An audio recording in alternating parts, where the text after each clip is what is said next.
വണ്ടി എടുക്കണി.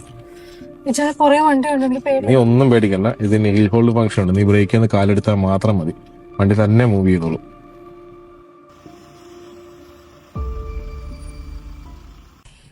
അതന്നെ ഈ വണ്ടി പുറകോട്ട് പോകുന്നത്. സാധാരണ നമ്മള് ബ്രേക്കിൽ നിന്ന് കാലെടുക്കുമ്പോൾ വണ്ടി പുറകോട്ടല്ലേ പോകുന്നത്. നമ്മുടെ വണ്ടിക്ക് ഈ ഹീൽ ഹോൾഡ് ഫംഗ്ഷൻ ഒരു ഫീച്ചർ ഉള്ളതുകൊണ്ടാണ്. ഈ ഹീൽ ഹോൾഡ് ഫംഗ്ഷൻ ഉള്ള ഫീച്ചർ എന്ന് വെച്ചാൽ നമ്മൾ നോർമലി വണ്ടി ബ്രേക്ക് ചെയ്ത് കഴിഞ്ഞാൽ ഒരു 3 സെക്കൻഡ് വണ്ടി ഹോൾഡ് ആയിരിക്കും. അതിനുശേഷം മാത്രമേ ഉള്ളൂ വെഹിക്കിൾ പുറകോട്ട് ഉരുണ്ട് പോകത്തുള്ളൂ. ഇതൊരു ഇലക്ട്രിക് വെഹിക്കിൾ ആയതുകൊണ്ട് തന്നെ ഈ 3 സെക്കൻഡ് കഴിയുമ്പോൾ നമ്മൾ ആക്സിലേഷൻ കൊടുത്തില്ലെങ്കിലും ഇത് ഓട്ടോമാറ്റിക്കലി സെൻസ് ചെയ്തിട്ട് വെഹിക്കിൾ തന്നെ ഒരു ആക്സിലേഷൻ കൊടുക്കും. അതാണ് 1 ഇഞ്ച് പോലും പുറകോട്ട് പോകാൻ വണ്ടി മുന്നോട്ട് പോയത്.